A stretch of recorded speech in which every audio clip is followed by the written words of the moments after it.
About 400,000 people each year visit the Flight 93 National Memorial, which marks the site where passengers and crew successfully fought off terrorists, preventing an even greater tragedy on September 11, 2001.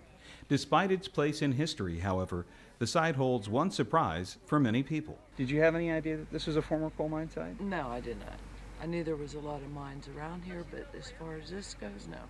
But you, on the other hand... I knew it was a coal mine site. Because? Because I'm a heavy equipment operator for a coal company. You could tell by looking around, but if you're not a coal miner, you strip miner, you wouldn't know. In fact, most of the site is dominated by decades of surface and underground mining, now well on its way to full reclamation. But on the day of the attack, the mine owner had completed only about half of a 5-year period of the required reclamation. After the crash, the national park showed up and wanted to create a memorial, but the whole property was owned by PBS. So the families of Flight 93 stepped in and said, hey, we'll buy the property from the mining company, PBS.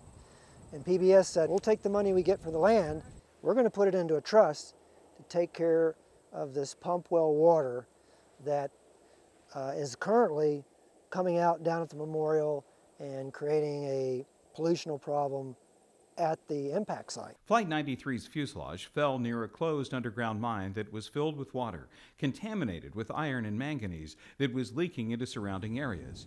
The company had already installed both passive and active cleaning systems, but there were problems. Once the plane crashed, that changed the game dramatically, because no longer could we have a mining company operating the treatment system on the site, because it was now going to be a national memorial. Because of the memorial's significance, local, state, and federal officials and the families of Flight 93 wanted to keep the treatment areas to a minimum, but also effective in protecting the site from polluted water.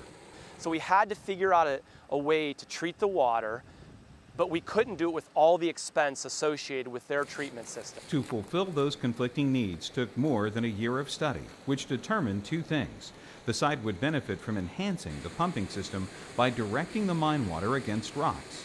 The resulting aeration helps break the polluting iron away from the water and allows it to settle. But something else was needed. Well, we sampled the water for a year, figured out that additional ponds were not going to do the job, and what we had to do is create a wetland environment. Plants do a great job at making the iron stick to the plants and remove itself from the water. To create the wetland area, the Office of Surface Mining, Reclamation, and Enforcement has provided a $312,000 grant, which will provide for construction during fall and winter 2012. The project will take about 8 months to complete, but it will eventually provide another, more visible enhancement to the memorial. Currently, visitors have only the most basic facilities for sanitation. The designers of the project believe that if all goes as planned, the cleaner water will be sufficiently pure to use in the memorial's rest areas and also for irrigation needs at the nearby tree planting and mine reclamation projects. For the U.S. Department of the Interior and the Office of Surface Mining, I'm Chris Holmes.